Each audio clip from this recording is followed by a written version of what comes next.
ಫಿಲಿಪಿ ಬರೆದ ಪತ್ರಿಕೆ 4ನೇ ಅಧ್ಯಾಯ 19ನೇ ವಾಕ್ಯ. ಫಿಲಿಪಿ ಬರೆದ ಪತ್ರಿಕೆ 4ನೇ ಅಧ್ಯಾಯ. ನನ್ನ ದೇವರು ಕ್ರಿಸ್ತ ಯೇಸುವಿನ ಮೂಲಕ ತನ್ನ ಪ್ರಭಾವದ ಐಶ್ವರ್ಯಕ್ಕೆ ತಕ್ಕ ಹಾಗೆ ನಿಮ್ಮ ಪ್ರತಿಯೊಂದು ಕೊರತೆಯನ್ನು ನೀಗಿಸುವನು. ಆಮೇಲೆ ಪ್ರಾರ್ಥಿಸೋಣ ಒಂದು ನಿಮಿಷ. ಮಹಾಪರಿಶುದ್ಧನಾದ ಪರಲೋಕದ ದೇವರೇ, ಅಪ್ಪ, ಒಂದು ಒಳ್ಳೆಯ ಸಮಯ ಸ್ತೋತ್ರ ಸ್ವಾಮಿ. ಕೊಟ್ಟಂತ ಆಲೋಚನೆ ಸ್ತೋತ್ರ, ವಾಕ್ಯಗಳ ಪದಗಳ ಗುಣಾರ್ಥ ತಿಳಿಪಡಿಸು ಸ್ವಾಮಿ. ಅಪ್ಪ, ಒಂದೊಂದು ಹೃದಯಗಳನ್ನು ತಿಳಿದಿರುವ ದೇವರು ನೀನಾಗಿದ್ದೆ ಕರ್ತನೆ. ನಿನ್ನ ವಾಕ್ಯವಾಗಿದೆ ನಮ್ಮನ್ನು ಬಿಡುಗಡೆ ಮಾಡುವಂಥದ್ದು, ನಿನ್ನ ವಾಕ್ಯವಾಗಿದೆ ನಮ್ಮನ್ನು ಮಾರ್ಪಡಿಸುವಂಥದ್ದು, ನಿಮ್ಮ ವಾಕ್ಯವಾಗಿದೆ ನಮ್ಮನ್ನು ಬಲಪಡಿಸುವಂಥದ್ದು. ದೇವರೇ, ಈ ದಿನ ಬಂದ ಪ್ರಕಾರವಲ್ಲ ಕರ್ತನೆ, ಸಭೆ ಪ್ರಾರ್ಥನೆ ಮುಗಿಸಿ ಹೋಗುವಾಗ ನಿನ್ನ ಬಲವಾದ ವಾಕ್ಯ ಒಬ್ಬೊಬ್ಬರ ಜೀವಿತದಲ್ಲಿ ಬಲವಾದ ಕಾರ್ಯ ಮಾಡಲಿ ಎಂದು ಈ ವಾಕ್ಯಕ್ಕೆ ನನ್ನನ್ನು ತಗ್ಗಿಸಿ ಒಪ್ಪಿಸಿಕೊಟ್ಟು ನೀನು ಆಳ್ವಿಕೆ ಮಾಡಿ ನಿನ್ನ ಚಿತ್ತ, ನಿನ್ನ ಪರಿಸ್ಥಿತಿ, ನಿನ್ನ ಆಲೋಚನೆಯಲ್ಲಿ ಹೊರಡಲ್ಪಡಂತೆ ಸಮರ್ಪಿಸಿ ಪ್ರಾರ್ಥಿಸ್ತಾನೆ. ಯೇಸುವಿನ ನಾಮದಲ್ಲಿ ಪ್ರಾರ್ಥಿಸ್ತೇನೆ ತಂದೆ ಆ ದೇವರೇ. ಆಮೆನ್. ನನ್ನ ದೇವರು ಕ್ರಿಸ್ತ ಯೇಸುವಿನ ಮೂಲಕ ತನ್ನ ಪ್ರಭಾವದ ಐಶ್ವರ್ಯಕ್ಕೆ ತಕ್ಕ ಹಾಗೆ ನಿಮ್ಮ ಪ್ರತಿಯೊಂದು ಕೊರತೆಯನ್ನು ನೀಗಿಸುವನು. ನಿಮ್ಮ ಪ್ರತಿಯೊಂದು ಕೊರತೆಯನ್ನು, ಒಂದು ಕೊರತೆ ಅಂತ ಬರೆದಿಲ್ಲ, ನಿಮ್ಮ ಪ್ರತಿಯೊಂದು ಕೊರತೆಯನ್ನು ನೀಗಿಸುವನು. ಆಮೆನ್. ಹಲ್ಲೆಲೂಯಾ. ಈ ವೇಳೆಯಲ್ಲಿ ನಮ್ಮ ಓದಿಲಿ ಹೊಸದಾಗಿ ಮತ್ತೊಂದು ಬರ ಹೇಳ್ತೀನಿ. ಒಂದು ಕುಟುಂಬ ಆಗಿರೋದ್ರೆ ಇಬ್ಬರು ಸಿಸ್ಟರ್ ಬಂದಿದ್ದಾರೆ. ಅವರ ಪರಿಸ್ಥಿತಿ ಏನೇ ಇರ್ಬೋದು. ಹಲ್ಲೆಲೂಯಾ. ಅಲ್ಲಿ ವಾಕ್ಯ ಏನು ಬರೆಯಲ್ಪಟ್ಟಿದೆ? ನನ್ನ ದೇವರು ಕ್ರಿಸ್ತ ಯೇಸುವಿನ ಮೂಲಕ ತನ್ನ ಪ್ರಭಾವದ ಐಶ್ವರ್ಯಕ್ಕೆ ತಕ್ಕ ಹಾಗೆ ನಿಮ್ಮ ಪ್ರತಿಯೊಂದು ಕೊರತೆಯನ್ನು ನೀಗಿಸುವರು. ಆಮೇನ್. ಈ ಒಂದು ವಾಕ್ಯ ನೀವು ಯಾವುದೇ ಪರಿಸ್ಥಿತಿ ಬಂದಿರಬಹುದು, ದೇವರ ಬಲವಾದ ವಾಕ್ಯ ನಿಮ್ಮ ಜೀವಿತದಲ್ಲಿ ಹೊರಡುವಾಗ ನಿಮ್ಮ ಪ್ರತಿಯೊಂದು ಕೊರತೆಯನ್ನು ನೀಗಿಸುವರು. ಹಲ್ಲೆಲೂಯಾ. ಈ ವಾಕ್ಯ ನೋಡಿಸ್ಬೋದು. ಚಿಕ್ಕ ಒಂದು 2 ವಿಷಯ ನಿಮಗೆ ಸಹಜವಾಗಿ ಎಲ್ಲ ಗೊತ್ತಿರುವಂತ ವಿಷಯ. ಯೇಸು ಸ್ವಾಮಿ ಬೋಟಲ್ಲಿ ಹೋಗ್ತಾ ಇದ್ದಾರೆ. ಇಲ್ಲೇ ಇದ್ರೆ ನಾನು ಹಡಗಿನಲ್ಲಿ ಹೋಗುವಾಗ ಅಲೆಗಳು, ಯೇಸು ಸ್ವಾಮಿ ತುಂಬಾ ನಿದ್ದೆ ಬಂದಿರುತ್ತೆ, ಮಲಗಿರ್ತಾರೆ ಆ ಹಡಗಲ್ಲಿ. ಹಲ್ಲೆಲೂಯಾ. ಹಡಗಿನಲ್ಲಿ ಮಲಗಿರುವಾಗ ಅಲೆಗಳು ಬರುತ್ತೆ. ಅಲೆಗಳು ಹೊಡೆದು ಆ ಕಡೆ ಈ ಕಡೆ ಬೋಟೆ ಮುಳುಗೋಗೋ ಪರಿಸ್ಥಿತಿ ಆಗುತ್ತೆ. ಏನಾಗ್ತದೆ? ಅಲೆಗಳು ಹೊಡೆಯುವಂತ ಬೋಟ್ ನಿಲ್ತಲ್ಲ, ರಭಸಕ್ಕೆ ಮುಳುಗೋಗ್ತಾ ಇದೆ. ಆ ಸಂದರ್ಭದಲ್ಲಿ ಶಿಷ್ಯರು ಓಡೋಗಿ ಯೇಸುವನ್ನು ಎಬ್ಬಿಸ್ತಾರೆ. ಗುರುವೇ, ಯೇಸುವೇ, ನಾನು ಸಾಯ್ತಾ ಇದ್ದೀನಿ, ಎದ್ದಳು. ನಮ್ಮ ಭಾಷೆ ನಮ್ಮ ಸಹಜವಾಗಿ ಮಾತಾಡ್ತಾ ಇದ್ದೀನಿ. ಅಲ್ಲಿ ವಾಕ್ಯ ಒಂದು ಕ್ಲಿಯರ್ ಆಗಿದೆ. ನನ್ನ ಸಾಯ್ತೀನಿ ಎದ್ದಳು ಅಂತ ಹೇಳ್ಬೋದು. ಏನ್ ಮಾಡ್ತಾರೆ? ಸ್ವಲ್ಪ ಮಲಗಿರುವಂತ ಅವ್ರು ಸಾಯುವಂತ ಪರಿಸ್ಥಿತಿಯಲ್ಲಿ ಏನಾಗ್ತಿದೆ? ಅಲೆಗಳು ಬರ್ತದೆ. ಅವ್ರಿಗೊಂದು ಭಯ, ಎಲ್ಲಿ ಬೋಟ್ ಮುಳುಗೋಗುತ್ತೋ, ಎಲ್ಲಿ ನಾ ಸತ್ತೋಗ್ತೀನಿ ಅಂತ. ಅಲ್ಲಿ ಯೇಸು ಸ್ವಾಮಿ ಆರಾಮಾಗಿ ಮಲಗಿರ್ತಾರೆ. ಅಲ್ಲೆಲ್ಲ ಯೇಸು ಸ್ವಾಮಿನ ಮಲಗಿರೋನು ಎಬ್ಬಿಸ್ತಾರೆ. ಎಬ್ಬಿಸುವಾಗ ಏನ್ ಮಾಡ್ತಾರೆ? ಸ್ವಾಮಿ ಸುಮ್ಮನೆ ಕೈ ತೋರಿಸಿ ಅಲೆಗಳಿಗೋಸ್ಕರ ಪ್ರಾರ್ಥನೆ ಅರ್ಪಿಸುವಾಗ ಅಲೆಗಳು ಕ್ಷಣದಲ್ಲಿ ನಿಂತಿದೆ. ಅಲ್ಲೆಲ್ಲ ಅಲೆಗಳು ಏನಾಯ್ತು?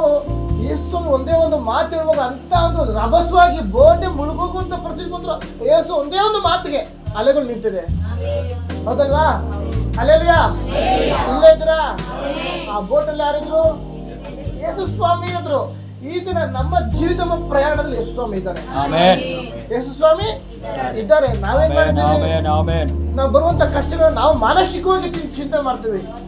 ನಾವು ಏನೇ ಒಂದು ಕೆಲಸ ಮಾಡ್ಬೇಕಾದ್ರೆ ಅಥವಾ ಏನೇ ಒಂದು ಕಷ್ಟ ಬಂದಾಗ ನಾವೇನ್ ಮಾಡ್ತೀವಿ? ನನ್ನಿಂದನೇ ನಾನೇ ಮಾಡ್ತೀನಿ ಅಂತ ಹೋಗ್ತೀವಿ.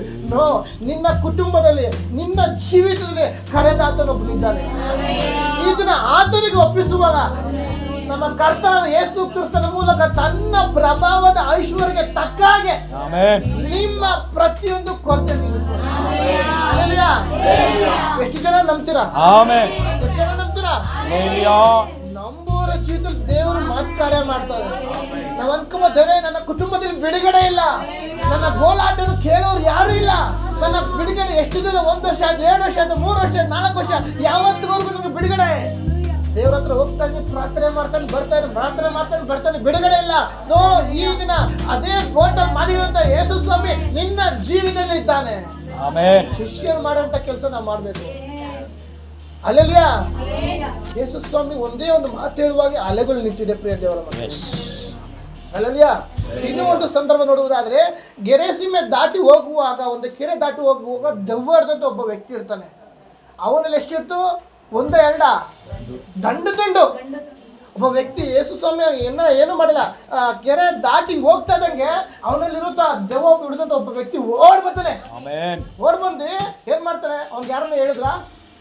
ಅವನೇನ್ ಹೇಳ್ತ? ದೆವ್ವ, ಪರಾತ್ಪರನ ದೇವರ ಮಗನೇ, ಅಲ್ಲಲ್ಯ ನನ್ನ ಗೊಡವೆ ನಿನಗೇಕೆ ಅಲ್ಲಲ್ಯ ಯೇಸು ಸ್ವಾಮಿ ಕೇಳಿದ್ರು ಯಾರು ನೀನು ಎಷ್ಟು ಜನ ಇದ್ರ ನಾವು ದಂಡಿದ್ದೇವೆ ದೆವ್ವ ಯೇಸು ಸ್ವಾಮಿ ಹತ್ರ ಹೇಳ್ತಾರೆ ಆ ದೆವ್ವಕ್ಕೂ ಗೊತ್ತು ಯಾರಿದು ಪರಾತ್ಪರ ದೇವರ ಮಗ ನೀನು ಯೇಸು ಸ್ವಾಮಿ ಹೋಗುವಾಗ ದೆವ್ವಕ್ಕೆ ಒಂದು ಭಯ ಬಂದ್ಬಿಟ್ಟಿದೆ ನನ್ಗೆ ಇಲ್ಲಿರೋ ಜಾಗ ಇಲ್ಲ ಪರಾತ್ ಭೂಮಿ ಆಕಾಶ ಉಂಟು ಮಾಡಿದ ದೇವರ ಆಡಿಗೆ ಬಂದ್ಬಿಟ್ಟಿದ್ದಾನೆ ಅದಕ್ಕೆ ದೆವ್ವ ಓಡ್ ಬಂದು ನನ್ನ ಕ್ಷಮಿಸ್ಬಿಡು ಅಲ್ಲಿ ಹಂದಿಗಳು ಓಡ್ಕೊಂಡು ಹೋಗ್ತೀನಿ ನನಗೆ ಅವಕಾಶ ಕೊಡು ನನ್ನ ಆರ್ಕಕ್ಕೆ ಹೋಗಿ ಪರ್ಮಿಷನ್ ಬರ್ಬೇಡ ನನ್ನನ್ನು ಸಾಯಿಸ್ಬೇಡ ಅಲ್ಲಲ್ಯ ಪಾತಾಳಕ್ಕಿಂತ ದಬ್ಬಬೇಡ ಈ ಸ್ವಾಮಿ ಹತ್ರ ಏನ್ ಮತ್ತೆ ದೆವ್ವಗಳು ಬೇಡ್ಕೊಂತ ಇದ್ದಾರೆ ಈ ದಿನ ಅಲ್ಲಲ್ಯ ಅಂತ ದೆವ್ವ ಯೇಸು ಸ್ವಾಮಿ ನೋಡುವಾಗ ಭಯ ಉಂಟಾಗಿದೆ ಅಲ್ಲಲ್ಯ ಅಲ್ಲಲ್ಯ ಇನ್ನೂ ಒಂದು ಸಂದರ್ಭದಲ್ಲಿ ಅದೇ ಪ್ರಕಾರ ಹಡಗಿನಲ್ಲಿ ಶಿಷ್ಯರು ಹೋಗ್ತಾ ಇದ್ದಾರೆ ಯಾವ ಸಂದರ್ಭ ಯೇಸು ಸ್ವಾಮಿ ದಡದಲ್ಲಿ ಇದ್ದಾರೆ ಯೇಸು ಸ್ವಾಮಿ ಹಡಗಿನಲ್ಲಿ ಇಲ್ಲ ಇದ್ರಾ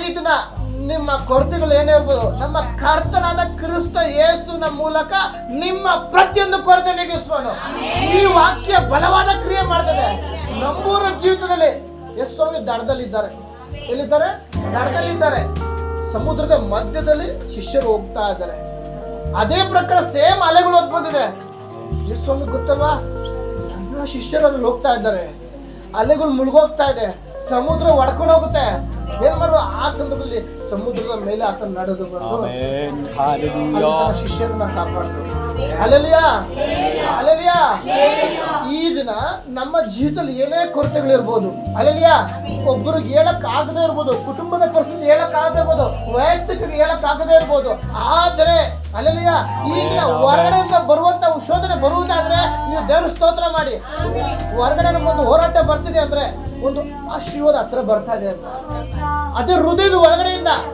ಹೊಟ್ಟೆ ಕಿಚ್ಚು ಬೇದ ಒಬ್ರು ನೋಡಿ ಸಾಕು ನಮ್ಗೆ ಹುರ್ಕೊಳ್ಳೋದು ಬೇಜಾರು ಮಾಡ್ಕೊಂಡು ಈ ತರ ಬರ್ತದೆ ನಮ್ಮನ್ನ ನಾವೇ ಆಶೀರ್ವಾದಕ್ಕೆ ತಡೆ ಮಾಡ್ಕೊಂತ ಅಲ್ಲಲ್ಯಾ ಈ ದಿನ ನಾವು ನಮ್ಮನ್ನ ದೇವರು ಮಕ್ಕಳಾಗಿ ಆರಿಸ್ಕೊಂಡಿದ್ದಾರೆ 2025 ವರ್ಷ ಬರ್ತಾರೆ 5 ವರ್ಷಗಳ ಮುಂಚೆ ನಮಗಾಗಿ ಕರ್ತನು ಪರಲೋಕದಿಂದ ಮನುಷ್ಯನಾಗಿ ಭೂಮಿಗೆ ಬಂದು ನಮ್ಮ ತಪ್ಪು ಪಾಪಗಳಿಗೋಸ್ಕರ ನಮ್ಮನ್ನು ಬಿಡುಗಡೆ ಮಾಡೋದಕ್ಕೋಸ್ಕರ ಆತನು ಕಲ್ವಾರಿ ಶಿಲುಬೆ ಮೇಲೆ ತನ್ನ ರಕ್ತವನ್ನು ಸುರಿಸಿದ್ದಾನೆ ರಕ್ತವನ್ನು ಸುರಿಸಿ ನಮ್ಮನ್ನು ಪಾಪದಿಂದ ಬಿಡಿಸಿದ್ದಾನೆ ನರಕದ ಬಾಗಿಲು ಹೋಗುವಂತ ನಮ್ಮನ್ನು ಒಂದು ಕಾಲದಲ್ಲಿ ಸ್ವಂತ ನೆಂಟರುಗಳು ನಮ್ಮನ್ನ ಕೈ ಬಿಟ್ಟರು ಅಲ್ಲೇ ಸ್ನೇಹಿತರು ಕೈ ಬಿಟ್ಟರು ಒಣ ಹುಟ್ಟಿದವರು ಕೈ ಬಿಟ್ಟರು ಬಂಧು ಮಿತ್ರರು ಕೈ ಬಿಟ್ಟರು ಡಾಕ್ಟರ್ ಅಷ್ಟೇ ಆಗಲ್ಲ ಅಂತ ಹೇಳ್ಬಿಟ್ರು ಅದರ ಮಧ್ಯದಲ್ಲಿ ಇರುವಾತನು ಇಂದು ಏನೆಂದು ಜೀವಿಸುವಾತನು ಕ್ರಿಸ್ತ ಯೇಸುವಿನ ಮೂಲಕ ತನ್ನ ಪ್ರಭಾವದ ನಿಮ್ಮ ಪ್ರತಿಯೊಂದು ಕೊರತೆಗಳನ್ನು ಅದು ನೀಗಿಸುವನು ಬಲವಾದ ವಾಕ್ಯ ನಿಮ್ಮ ಜೀವಿತದಲ್ಲಿ ಎಂಟರ್ ಆಗುವಾಗ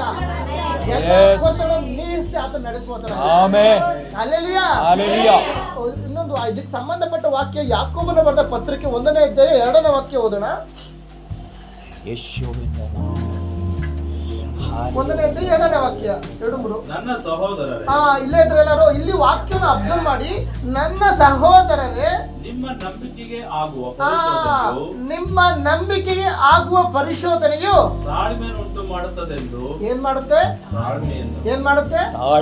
ತಾಳ್ಮೆ ಮೊದಲು ನಮ್ಗೆ ತಾಳ್ಮೆ ಬೇಕು ದೇವ್ರು ಕಾರ್ಯ ಮಾಡ್ತಾರೆ ಅಂದ್ರೆ ತಾಳ್ಮೆ ನಮ್ಗೆ ಕಾರ್ಯ ನಮ್ಗೆ ಮೊದಲು ಬೇಕು ಅಲ್ಲಲ್ಯಾ ಬಂದಿದ್ದ ತಕ್ಷಣ ಪಟ್ಪಟ ದೇವಸ್ಥಾನ ಆಗ್ಬಿಟ್ರೆ ದೇವ್ರು ನಾವು ಮಹಿಮೆ ಹೊಂದಲ್ಲ ಅಲ್ಲಲ್ಯಾ ಒಬ್ಬ ಪೊಲೀಸ್ ಆಗ್ಬೇಕು ಅಂದ್ರೆ ಫಸ್ಟ್ ಅವ್ರಿಗೆ ಟ್ರೈನಿಂಗ್ ಕೊಡ್ತಾರೆ ಓಡೋದು ರನ್ನಿಂಗ್ ಕ್ರಾಸ್ ಎಲ್ಲ ತರ ಟ್ರೈನಿಂಗ್ ಕೊಟ್ಟಿಲ್ಲ ಆಮೇಲೆ ಒಂದು ಇದು ಮಾಡ್ತಾರೆ ಏಕದಮ್ ಬಂದಿದ್ದ ತಕ್ಷಣ ಪೊಲೀಸ್ ಆಗೋಂತ ಕೊಟ್ಬಿಟ್ರೆ ಅವ್ನ ಕೆಲಸ ಹೆಂಗ್ ಮಾಡ್ತಾರೆ ಅಲ್ಲಿ ಲಂಚ ತಗೊಂಡು ಈಗಿನ ಜನರೇಷನ್ ಜಾಸ್ತಿ ನಡೀತಾ ಇದೆ ಲಂಚ ತಗೊಂಡು ಆದ್ರೆ ಒಂದು ಕ್ರಮವಾಗಿ ರೂಲ್ಸ್ ಪ್ರಕಾರ ನೋಡೋದಾದ್ರೆ ಅವರು ಒಂದು ಸ್ಟಡಿ ಆದ್ಮೇಲೆ ಒಂದು ಸ್ಪೋರ್ಟ್ಸು ಅದಾದ್ಮೇಲೆ ಒಂದು ಪರೀಕ್ಷೆ ಎಲ್ಲ ಪಾಸ್ ಆದ್ರೆ ಪೊಲೀಸ್ ಕೆಲಸ ಅವಾಗ ಏನ್ ಮಾಡ್ತಾರೆ ಒಂದು ನಿಷ್ಠೆಯಿಂದ ಒಂದು ಗೌರವದಿಂದ ಕೆಲಸ ಮಾಡ್ತಾರೆ ಅಲ್ಲಲ್ಯಾ ಆ ಒಂದು ಪರೀಕ್ಷೆ ಪಾಸ್ ಆಗುವಾಗ ನಾಳೆ ದಿನ ಎಷ್ಟೇ ಕಷ್ಟ ಬಂದ್ರು ಎಷ್ಟೇ ಒಂದು ಅಪಮಾನ ಸೋತೋಗೊಂದು ಪರಿಸ್ಥಿತಿ ಬಂದ್ರು ಆ ಪರೀಕ್ಷೆ ಟ್ರೈನ್ ಅಪ್ ಆಗಿರುತ್ತೆ ಅವ್ರಿಗೆ ಅಲ್ಲಲ್ಯಾ ಅದರಿಂದ ಇಲ್ಲಿ ಏನಾಗ್ತದೆ ನನ್ನ ಸಹೋದರರೇ ಅಲ್ಲಲ್ಯಾ ನನ್ನ ಸಹೋದರ ಈ ದಿನ ನಿಮ್ಮ ನಂಬಿಕೆಗೆ ಆಗುವ ಪರಿಶೋಧನೆಯು ತಾಳ್ಮೆಯನ್ನುಂಟು ಮಾಡುತ್ತದೆಂದು ತಿಳಿದು ನೀವು ನಾನಾ ವಿಧವಾದ ಕಷ್ಟಗಳಲ್ಲಿ ಬಿದ್ದಿರುವಾಗ ಇವತ್ತು ಒಂದು ಕಷ್ಟ ಅಂತ ಬರ್ದಿಲ್ಲ ನಾನಾ ವಿಧವಾದ ಕಷ್ಟ ಒಂದು ಮಾಟ ಮಂತ್ರದಿಂದ ಬಿದ್ದಿರ್ಬೋದು, ಅನಾರೋಗ್ಯದಿಂದ ಬಿದ್ದಿರ್ಬೋದು, ಅಥವಾ ಕುಟುಂಬದ ಐಕ್ಯತೆಯಲ್ಲಿ ನಾವು ಬಿದ್ದೋಗಿರ್ಬೋದು, ಅಥವಾ ದೇವರ ಒಬ್ಬರ ಹತ್ರ ಒಂದು ಪ್ರೀತಿನ ಸಮಾಧಾನ ಮಾತಾಡ್ಸಕ್ಕಾಗದೇ ಇರುವಂತ ಪರಿಸ್ಥಿತಿ ನಾವು ಬಿದ್ದಿರ್ಬೋದು. ಅಲ್ಲಲ್ಲಿಯ ನಾವು ಬೇರೆ ಚೆನ್ನಾಗಿ ಮಾತಾಡ್ತೀವಿ, ಆ ಸಿಸ್ಟರ್ ಚೆನ್ನಾಗಿದ್ಯಾ, ಬ್ರದರ್ ಚೆನ್ನಾಗಿದ್ದೀವಿ, ಆದ್ರೆ ಕೆಲವು ಸಂದರ್ಭದಲ್ಲಿ ಏನ್ ಮಾಡ್ತೀವಿ, ಏನೋ ಒಂದು ವಿಷಯ ಅವ್ರು ಮಾತಾಡೋ ಮಾತಲ್ಲಿ ಅವ್ರನ್ನ ಮಾತಾಡೋ ಮನ್ಸು ಒಪ್ಪಲ್ಲ. ಇದು ಮನಸ್ಸು ಸಹಜ ಗುಣ. ಯೇಸು ಸ್ವಾಮಿ, ನೀನು ಎಷ್ಟೇ ಬೇಜಾರು ಮಾಡಿ, ಎಷ್ಟೇ ತಪ್ಪು 70 ಸರಿ ಕ್ಷಮಿಸುವ ದೇವರು ನನ್ನ ದೇವರು. ಇವತ್ತು ನೀನು ಅನ್ಕೊಂಬೋದು, ದೇವರೇ ನಾನು ಪಾಪಿ ಆಗಿದ್ದೇನೆ, ನಿನ್ನ ಹತ್ರ ನಾನು ಹೆಂಗೆ ಪ್ರಾರ್ಥನೆ ಮಾಡಲಿ? ನೋ, ನೀನು ತಾಯಿಯ ಗರ್ಭದಲ್ಲಾಗಿರುವಲ್ಲ, ಆತ ನಿನ್ನನ್ನು ಮಗಳೇ ಮಗನೇ ಎಂದು ಹೆಸರು ಕರೆದಿದ್ದಾನೆ. ಇವತ್ತು ನನ್ನ ಪ್ರಾರ್ಥನೆ ಹೆಂಗ್ ಮಾಡಲಿ? ನನ್ನ ಪ್ರಾರ್ಥನೆ ಗೋಳಾಡ್ತಿರ್ಬೋದು, ಆದ್ರೆ ಅದಕ್ಕಾಗಿ ನನ್ನ ಸಹೋದರರೇ, ನೀವಿದ್ರೆ ನಾನಾ ವಿಧವಾದ ಕಷ್ಟಗಳನ್ನು ಬಿಟ್ಟಿದ್ರು ಅದನ್ನ ಕೇವಲ ಆನಂದಕರವಾದ ನೆನೆಸಿರಿ. ಅದರಲ್ಲಿ ಎಷ್ಟು ಜನ ನಂಬ್ತೀರಾ? ವಾಕ್ಯ ಮತ್ತೊಂದು ಬಾರಿ ಓದಿ. ನನ್ನ ಸಹೋದರರೇ, ನಿಮ್ಮ ನಂಬಿಕೆಗೆ ಆಗುವ. ಇಲ್ಲಿದೆ ಪಾಯಿಂಟ್. ನಂಬಿಕೆ. ದೇವರ ಹತ್ರ ಬರುವಾಗ ನಾವು ಒಂದ್ ಮಾಡ್ತೀವಿ, ಒಂದು ನಂಬಿಕೆಯಿಂದ ಬರ್ತೀವಿ. ದೇವರೇ, ನನ್ಗೆ ಈ ತರ ಒಂದು ಕಾರ್ಯ ನಡೆಯಲಿ, ದೇವ್ರ ನನಗೊಂದು ಬಿಡುಗಡೆ ಬೇಕು, ನಿಜವಾದ ದೇವ್ರು ನಾನು ನಂಬಿದ್ದೇನೆ, ಈ ಭೂಮಿ ಆಕಾಶ ಗಿಡ ಮರ ಮನುಷ್ಯನ ಎಲ್ಲರೂ ಉಂಟು ಮಾಡಿದ ದೇವ್ರು ನೀನೇ ನಾನು ನಂಬಿದ್ದೇನೆ, ಇದಕ್ಕೆ ಪ್ರೂಫ್ ಸಾಕ್ಷಿ ಸಮೇತ ಇಲ್ಲಿ ವಾಕ್ಯ ಬರೆಯಲ್ಪಟ್ಟಿದೆ, ಇದೆಲ್ಲವೂ ಇದೆ, ನಾನು ನಂಬಿದ್ದೇನೆ. ಆದ್ರೆ ಶತ್ರುವಾದವನು ಏನ್ ಮಾಡ್ತಾನೆ? ನಂಬಿಕೆನ ಬೀಳ್ಸೋಕೋಸ್ಕರ ಕಾರ್ಯ ಮಾಡ್ತಾನೆ. ಎಲ್ಲೋ ದೂರದಲ್ಲಿ ಮಾಡಲ್ಲ, ಅಕ್ಕಪಕ್ಕ ಪಕ್ಕದಲ್ಲೋ ಚುಚ್ಚಿ ಎಬ್ಬಿಸ್ಬಿಡ್ತಾನೆ. ಅವಾಗೇನಂತೆ, ಇನ್ನೇನು ಬಿಡುಗಡೆಗೆ ಹತ್ರ ಬರ್ತೀವಿ, ಯೇಸು ಸ್ವಾಮಿ ಇನ್ನೇನು ಮುಟ್ತಾ ಇದಾರೆ, ಅವಾಗ ಏನ್ ಮಾಡ್ತೀವಿ? ಯೇಸು ಸ್ವಾಮಿ ವಿರುದ್ಧ ನಾವು ಮಾತಾಡಿದಾಗ ದೇವ್ರು ಬೇಜಾರಾಗ್ತಾರೆ. ಇವತ್ತು ನಮ್ಮ ಪರಿಸ್ಥಿತಿಗಳು ಏನೇ ಇರ್ಬೋದು, ಅಲ್ಲಲ್ಲಿಯ ನಮ್ಮ ಗೋಳಾಟಗಳು ಏನೇ ಇರ್ಬೋದು, ಮನುಷ್ಯನ ನಾವು ಕಳೆದ ಯಾವಾಗ ಹೇಳ್ತಾ ಇರ್ತೇವೆ, ನೀವು ಎಷ್ಟು ಮೇಕಪ್ ಹಾಕೊಂಬತ್ತು, ಯಾವ ಥರ ಬ್ಯೂಟಿ ಪಾರ್ಲರ್ ಹಾಕೋಬರ್ತಾರೆ, ಹೆಂಗ್ ಡ್ರೆಸ್ ಹಾಕೋದು ಮೇಲ್ ನೋಡ್ಬೋದು ಮನುಷ್ಯರು. ಆದರೆ ನನ್ನ ತಂದೆಯ ದೇವರು ನಿಮ್ಮ ಹೃದಯ ನೋಡುವಾತನಾಗಿದ್ದಾನೆ. ನಿನ್ನ ಹೃದಯದಲ್ಲಿ ಎಷ್ಟು ಕಣ್ಣೀರಿಟ್ಟಿದ್ಯಾ, ಎಷ್ಟು ಗೋಳಾಡಿದ್ಯಾ, ದೇವರೇ ಅಪ್ಪ ತಂದೆ ಅಂತ ಗೋಳಾಡಿದ್ಯಾ. ಅವೆಲ್ಲವನ್ನು ತಿಳಿದಿರುವ ದೇವರಿದ್ದಾನೆ ನಮ್ಮ ಸಂಗಡ. ಅದಕ್ಕಾಗಿ ನಿಮ್ಮ ನಂಬಿಕೆಗೆ ಆಗುವ ಪರಿಶೋಧನೆಯು ಮೊದಲಾದ ಏನ್ ಮಾಡ್ತದೆ? ತಾಳ್ಮೆಯನ್ನು ಉಂಟು ಮಾಡ್ತದೆ. ಅದೊಂದು ಫಸ್ಟ್ ನಮ್ಗೊಂದು ಪಾಠ. ಇದನ್ನ ನಮ್ಮ ಜೀವನದಲ್ಲಿ ಮೊದಲು ತಾಳ್ಮೆ ಬೇಕು. ತಾಳ್ಮೆ ಉಂಟು ಮಾಡುವಾಗ ಅದು ನಾನಾ ವಿಧವಾದ ಕಷ್ಟಗಳು ಬಿದ್ದರೂ ಅದನ್ನು ಕೇವಲ ಆನಂದಕರವಾದೆಂದು ಎಣಿಸ್ರಿ. ಇದಿಲ್ಲೇ ಇರಲಿ. 12ನೇ ವಾಕ್ಯ ಬನ್ನಿ. ಅದೇ ಹೇಳ್ತಾ 12ನೇ ವಾಕ್ಯ. ಕಷ್ಟವನ್ನು ಸಹಿಸಿಕೊಳ್ಳುವವನು ಧನ್ಯನು. ವಾವ್, ಇದು ನೋಡಿ ಎಷ್ಟು ಸ್ಪಷ್ಟವಾಗಿದೆ. ಕಷ್ಟಗಳನ್ನು ಸಹಿಸಿಕೊಳ್ಳುವವನು ಧನ್ಯನು. ಇದೇನು ಕಷ್ಟ ಇದೆಯಾ? ನಾವು ದೇವ್ರ ದೃಷ್ಟಿ ಧನ್ಯನು. ಅಲ್ಲಲ್ಯ, ಯಾಕಾಗಿ ಕಷ್ಟಗಳು ಬರ್ತದೆ? ಅಲ್ಲೇ ವಾಕ್ಯ ಮುಂದಕ್ಕೆ ಹೋಗಿ ಬೇಗ ಬರ್ತದೆ. ಅಲ್ಲೇನಿದೆ? ಅವನು ಪರಿಶೋಧಿತನಾದ ಮೇಲೆ ಜೀವವೆಂಬ ಜಯಮಾಲೆಯನ್ನು ಹೊಂದುವನು. ಈಗ ಕಷ್ಟ ಇದೆಯಾ? ನೀವು ಧನ್ಯನು. ನಾನು ಇದನ್ನ ಕಷ್ಟದಲ್ಲಿ ಹಾದು ಹೋಗ್ತಾ ಇದ್ದೀನಿ, ನಾನು ದೇವರ ದೃಷ್ಟಿಯಲ್ಲಿ ಧನ್ಯನು. ಮನುಷ್ಯರು ಏನೇ ಅನ್ಕೊಬೋದು, ಏನಪ್ಪಾ ಇವ್ನಿಗೆ ಯಾವಾಗ ಕಷ್ಟ, ಏನಪ್ಪಾ ಬಿಡುಗಡೆ ಇಲ್ಲ. ಇಲ್ಲಿ ದೇವ್ರ ವಾಕ್ಯ ಹೇಳ್ತಾರೆ, ನಿನಗೆ ಇದನ್ನ ಕಷ್ಟ ಇರ್ಬೋದು, ಒದ್ದಾಡ ಪರಿಸ್ಥಿತಿ ಇರ್ಬೋದು, ನೀನು ದೇವರ ದೃಷ್ಟಿಯಲ್ಲಿ ಧನ್ಯನು. ಅಲ್ಲೆಲಿಯಾ. ಯಾಕಾಗಿ ಅವನು ಪರಿಶೋಧಿತನಾದ ಮೇಲೆ ಜೀವವೆಂಬ ಜಯಮಾಲೆಯನ್ನು ಹೊಂದುವನು. ಹೌದಲ್ವಾ? ನೆಕ್ಸ್ಟ್, ಸ್ವಾಮಿಯು ತನ್ನನ್ನು ಪ್ರೀತಿಸುವವರಿಗೆ, ಯಾರನ್ನ? ಸ್ವಾಮಿಯು ತನ್ನನ್ನು ಪ್ರೀತಿಸುವವರಿಗೆ ನೋಡ್ರ ವಾಗ್ದಾನ ಕೊಟ್ಬಿಟ್ಟಿದ್ದಾರೆ. ದೇವರು ನಿಮ್ಮನ್ನ ಪ್ರೀತಿ ಮಾಡ್ತಾ ಇದ್ರೆ ನೀವು ಆಡೋದು ನೀವು ಧನ್ಯರಾಗಿದ್ದೀರಾ. ಅದಕ್ಕಾಗಿ ಕಷ್ಟಗಳನ್ನು ಸಹಿಸಿಕೊಳ್ಳುವವನು ಧನ್ಯನು. ಯಾಕಂದ್ರೆ ನೀನು ದೇವರು ನಿನ್ನ ಪ್ರೀತಿ ಮಾಡ್ತಾ ಇದ್ದಾರೆ. ನಾವು ಅನ್ಕೊಂತಿದ್ದೇವೆ ನನ್ನ ಒಡ ಹುಟ್ಟಿದವರು ಪ್ರೀತಿ ಮಾಡ್ತಾ ಇಲ್ಲ. ಕೆಲವು ಸಂದರ್ಭಗಳು ಮಾತ್ರ ಮೇಲೆ ತೋರುವಾಗೆ ಪ್ರೀತಿ ಮಾಡಿ ಮಾತಾಡಿಸ್ತಾರೆ. ಚೆನ್ನಾಗಿರುವಂತ ಸಂದರ್ಭದಲ್ಲಿ ಚೆನ್ನಾಗಿದ್ಯಾ ಅಕ್ಕ, ಅಮ್ಮ, ಅಣ್ಣ, ತಮ್ಮ ಅಂತ ಎಷ್ಟು ಪ್ರೀತಿಯಿಂದ ಗೌರವದಿಂದ ನೋಡ್ತಾರೆ. ಆದ್ರೆ ಬಿದ್ದೋಗುವ ಸಂದರ್ಭದಲ್ಲಿ ಯಾರು ಬರೋದಿಲ್ಲ. ಅದಕ್ಕಾಗಿ ದೇವರಂತ ಸ್ವಾಮಿಯು ಯೇಸು ಸ್ವಾಮಿ ನಿನ್ನನ್ನು ಪ್ರೀತಿಸಿ ಕರೆದಿದ್ದಾರೆ. ಪ್ರಿಯದೇವರ ಮಕ್ಕಳೇ, ನಿನ್ನನ್ನು ಪ್ರೀತಿಸಿ ಆರಿಸಿಕೊಂಡಿದ್ದಾರೆ. ಅರೆಲ್ಲಯ್ಯ, ಕರೆಯಲ್ಪಟ್ಟವರು ಅನೇಕರು, ಆರಿಸಲ್ಪಟ್ಟವರು ಕೆಲವರು ಮಾತ್ರ. ಕೆಲೆ ಕಷ್ಟ ಬರೋವರೇ ಹೊರೆ ಹೊತ್ತುವರೆ ನೀವೆಲ್ಲರೂ ನನ್ನ ಬಳಿ ಬನ್ನಿ, ಆದ್ರೆ ಎಲ್ಲರೂ ಕಳ್ತಾರೆ. ಅದ್ರ ಮಧ್ಯೆ ನಾವು ಮಾತ್ರ ಬಂದಿದ್ದೇವೆ. ದೇವರ ದೃಷ್ಟಿ ನಮ್ಮ ಮೇಲೆ ಒಂದು ಪ್ರೀತಿ ಇದೆ. ಆಮೆನ್. ಹಲ್ಲೆಲೂಯಾ. ದೇವರ ದೃಷ್ಟಿ ನಮ್ಮ ಮೇಲೆ ಒಂದು ಪ್ರೀತಿ ಇದೆ. ನಾವು ಅನ್ಕೋತೀವಿ, ದೇವರೇ ಏನಿದು ನಾನು ಹಂಗೆ ಹಂಗ್ ಜೀವಿಸ್ತೆ ನೋ, ಆತನ ಪ್ರೀತಿಯಿಂದ ಇದುವರೆಗೂ ನೀನು ಬದುಕಿದ್ದೀಯಾ. ಆಮೆನ್. ಆತನ ಪ್ರೀತಿಯಿಂದ ಇದುವರೆಗೂ ಒಂದೊಂದು ವಿಧವಾಗಿ ನೀನು ಕಾಪಾಡ್ಕೊಂಡ್ ಬಂದಿದ್ದಾರೆ. ಆದ್ರೆ ಆತನ ಪ್ರೀತಿ ನಾವು ಮರ್ತೋಗಿದ್ದೇವೆ. ಇದುವರೆಗೂ ನಮ್ಮನ್ನ ಕಾಪಾಡಿದ್ದು ನಾವು ಅನ್ಕೋತೀವಿ, ದೇವರೇ ನಾನು ರೋಡ್ ದಾಟುವಾಗ ನಮ್ಮ ಅಪ್ಪ ಪಕ್ಕದಲ್ಲಿದ್ರು, ಅಮ್ಮ ಪಕ್ಕದಲ್ಲಿದ್ರು, ಬಡ ಹುಟ್ಟಿದ್ರು, ಜೊತೆಲಿದ್ರು. ನೋ, ಅದಕ್ಕಿಂತ ಮುಂಚೆ ತಂದೆ ದೇವರು ನಿನ್ನ ಸಂಗ ಇದ್ದಾನೆ. ಹಲ್ಲೆಲೂಯಾ. ನಿನ್ನನ್ನು ಪ್ರೀತಿಸಿದ ಆತನು ನಿನ್ನ ಸಂಗಡ ಇದ್ದಾನೆ. ಇವತ್ತು ನಮ್ಮೊಬ್ಬೊಬ್ಬರು ಕಣ್ ತೆರೆಯಲ್ಪಟ್ಟಿದೆ. ಯಾಕಂದ್ರೆ ದೇವರು ನಮ್ಮ ಸಂಗಡ ಇದ್ದಾನೆ. ದೇವರು ನನ್ನ ಸಂಗಡ ಇದ್ದಾರೆ. ನಾವು ಅನ್ಕೋತೀವಿ, ನೋ, ಮನುಷ್ಯನ ಪ್ರೀತಿ ಕ್ಷಣಿಕ. ಈ ಲೋಕದಲ್ಲಿ ಯಾವಾಗ ಬೇಕೋ ಮನುಷ್ಯರ ಪ್ರೀತಿ ಚೇಂಜ್ ಆಗ್ಬೋದು. ಆದ್ರೆ ದೇವರ ಪ್ರೀತಿ ಶಾಶ್ವತ. ಈ ಭೂಮಿ ಆಕಾಶದಲ್ಲಿ ನಶಿಸಿ ಹೋಗ್ಬೋದು. ದೇವರ ಬಾಯಿಂದ ಬಂದಂತ ಮಾತು ನಶಿಸಿ ಹೋಗ ಆಗೋದೇ ಇಲ್ಲ. ಹಲ್ಲೆಲೂಯಾ. ಎಷ್ಟು ಜನ ನಂಬ್ತೀರಾ? ದೇವರು ನನ್ನ ಪ್ರೀತಿಸ್ತಾ ಇದ್ದಾರೆ. ದೇವರು ನನ್ನನ್ನ ಪ್ರೀತಿಸ್ತಾ ಇದ್ದಾರೆ. ಆಮೇಲೆ ನಿಮ್ಮೊಬ್ಬೊಬ್ಬರನ್ನ ಯೇಸು ಪ್ರೀತಿ ಮಾಡ್ತಾ ಇದ್ದಾರೆ. ಅದಕ್ಕಾಗಿ ನೀವು ಧನ್ಯರು. ಕಷ್ಟಗಳನ್ನು ಸಹಿಸಿಕೊಳ್ಳುವವನು ಧನ್ಯನು. ಹಲ್ಲೆಲೂಯಾ. ಇವತ್ತು ನನ್ನ ಕಷ್ಟ ಇರ್ಬೋದು, ಅನಾರೋಗ್ಯ ಇರ್ಬೋದು, ಬಲದಿರು, ಅದ್ರ ಮಧ್ಯೆ ದೇವ್ರು ಬಲವ ಕೊಡುವಾತನಾಗಿದ್ದಾನೆ. ಅದ್ರ ಮಧ್ಯೆ ಬಿಡುಗಡೆ ಕೊಡುವಂತ ನನ್ನ ಸಂಗಡ ಇದ್ದಾನೆ. ಬೋಟಲ್ಲಿ ಶಿಷ್ಯರು ಮುಳುಗೋಗ್ತಾ ಇದ್ರೆ ಬೋಟಲ್ಲಿ ಯೇಸು ಸ್ವಾಮಿ ಮಲಗೇ ಇದ್ರು. ಶಿಷ್ಯರು ಎಬ್ಬಿಸುವಾಗ ಅಲೆಗಳು ಒಂದೇ ಒಂದು ಮಾತು ಕೈ ಎತ್ತಿ ಪ್ರಾರ್ಥನೆ ಮಾಡುವ ಅಲೆಗಳೇ ನಡಗಿ ಸುಮ್ಮನೆ. ಅದಕ್ಕಿಂತ ಮುಂಚೆ ಹೆಂಗಿತ್ತು, ಪ್ರವಾಹ ತರ ಒಬ್ಬ ವ್ಯಕ್ತಿ, ಒಬ್ಬ ಮನುಷ್ಯ, ನಾವೇ ಸಹಜವಾಗಿ ಆ ಒಂದು ಅಲೆ ಬರ್ತಾ ಇದ್ರೆ ಅದು ದಡದಲ್ಲಿ ನಿಂತ್ಕೊಳ್ಳೋಕ್ಕಾಗುತ್ತೆ, ಯೋಚನೆ ನಾವು ಮಾಡಲ್ಲ, ಇಲ್ಲ ನೋಡ್ಕೊಂಡು ಬಿಡ್ತಾವ. ಒಂದು ಅಲೆ ಬರ್ತಾ ಇದೆ ಅಂದ್ರೆ ಆ ಸಮುದ್ರ ದಡದಲ್ಲಿ ನಾವು ನಿಂತ್ಕೊತೀವ, ನಾವು ನಿಂತ್ಕೊಳ್ಳೋಕ್ಕೂ ಚಿಂತೆ ಮಾಡಲ್ಲ, ಭಯ ಹಂಗೆ ಕೈ ಕಾಲೆಲ್ಲ ನಡುತ್ತಾ ಇರ್ತೈತೆ, ಯಾವಾಗ ಬೇಕು ನಮ್ಗೆ ಹೊಡ್ಕೊಂಡು ಬಿಡುತ್ತೆ ಅಂತ.